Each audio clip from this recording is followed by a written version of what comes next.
Hello everybody, Stan here and I have a video on how to set up your pump cocker or similarly designed marker. Today I'm using my good friend Tipper's Cocker. Try saying Tipper's Cocker 3 times fast. This is a 99 sniper if I'm not mistaken and has a basic CCM pump kit. If you would like a breakdown of the video with time codes, specific steps, see the description of the video below. To follow all of the steps, you will need an Allen key associated with your grip frame screw, as well as the keys for your cocking rod and internal velocity governor, the IVG. Some people call this the velocity screw, and an adjustable wrench.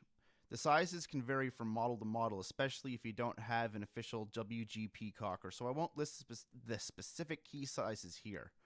Well, with all that out of the way, let's start by taking on this beast with part 1. Part 1, Step 1, Back Block Removal. First, remove your cocking rod as seen here. It is threaded in and should not be more than finger tight. Next, take the pull pin out of your back block and remove your bolt. Now with the cocking rod and bolt out of the way, you can simply unscrew the back block from the pump arm. The pump arm is the silver rod connecting the back block to the pump handle. With the back block off, we can slide the pump handle off. Be careful, there is usually a spring inside of the pump handle and you don't want to lose it. Step 2, grip frame and accessing the lug. Next, get out your key that fits the grip frame screw and take off the front and back screws. We are now going to go after the lug. The lug should accept the same key that the grip frame screws did. However, this is not the case 100% of the time, so have a spare set of Allen keys on hand. If you have a sight or other rail-mounted accessory, you'll need to remove them, like we have a red dot sight on Tipper's Cocker here. After the rail is clear, you will see a hole in the center. This is where you need to put your Allen key to reach the lug. If your key does not seat properly, reinsert your cocking rod. The cocking rod attaches to the hammer inside, which has a lug nut on it, and you can manipulate its position with the cocking rod until your Allen key seats properly. Once you have it, screw the lug out until it is flush with the hammer so that you can remove it from the body later. Step 3, taking out the IVG and hammer. Next, we will take the IVG or velocity screw and spring out. It is the silver disc you see here. On most WGP cockers, it is made of brass. You will need to remove the cocking rod again if you reinserted it. Simply use the according key and unscrew it all the way out of the body and place it somewhere safe. Now get Tipper's Cocker's trusty cocking rod back out and reinsert it into the hammer. If you screwed the lug out enough, it should slide right out. If not, realign the hammer with the lug hole and use the Allen key to back the lug up until the hammer can freely slide out of the body. Part 2, Step 1, How to set the lug. First, we are going to make sure that the Allen key side of the hammer is facing upward and the lug side is facing down when putting it back into the body. Again, you can use your cocking rod to make sure this step is easier. Next, use your Allen key to lower the lug just enough so that it won't move around for the next part.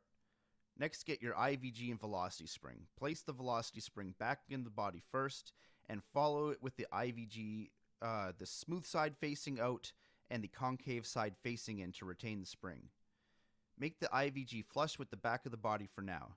Next, reattach the trigger frame and incrementally screw the lug in. What the lug does is connect the hammer to the sear after the gun is cocked. If done properly, the trigger will trip and allow the sear to let go of the lug and let the bolt move forward under spring tension. If the lug is too shallow, it will not connect with the sear and the hammer and the gun will not cock or cock inconsistently.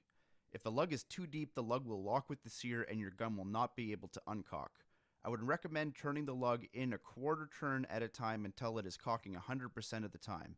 You can manually pull the cocking rod back and pull the trigger to test this. Part 2, Step 2, Throw.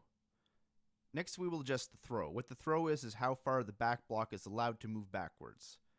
This is a slightly different process when you are setting up an autococker with pneumatics. That is for a different video. This is specific to pump action autocockers. First, put your pump handle back on the gun so that the pump arm is lined up with the back block. Next, reattach the back block to the pump arm. Keep threading it down until there are no threads visible. This will yield the heaviest pump stroke if we are using a spring in the pump handle, as the spring will be the most compressed in this position. You can move the back block out a thread at a time until you feel like the pump stroke is natural to you. To me, it is usually between the 3rd and 5th thread. Next, get out your wrench and the Allen key that fits your cocking rod's locking screw. The screw will be at the end of the cocking rod. If your marker does not have an adjustable cocking rod, skip this step.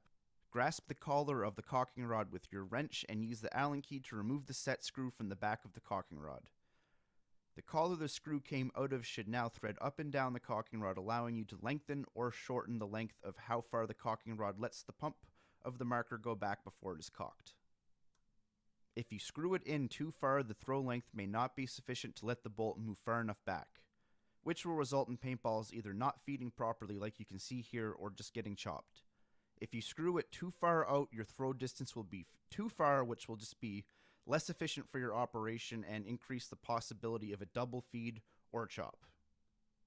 On both pump and mechanical caulkers, I recommend adjusting the throws so that when the bolt is all the way back, only a sliver of the bolt is visible when looking down the feed neck. When you are happy with your throw length, insert the set screw back into the caulking rod and lock it down. And that is all there is to show for this video. All there is left to do if you want the most out of your caulker is to sweet spot the regulator and adjust the velocity. Since this process is the same for all autocockers, not just pumps, that topic will be its own video for a later date. Thanks for watching and sorry for the delay on this video. Your viewership is greatly appreciated. Tune in for more tech videos later. Probably another one coming out within the next week. Cheers, everyone.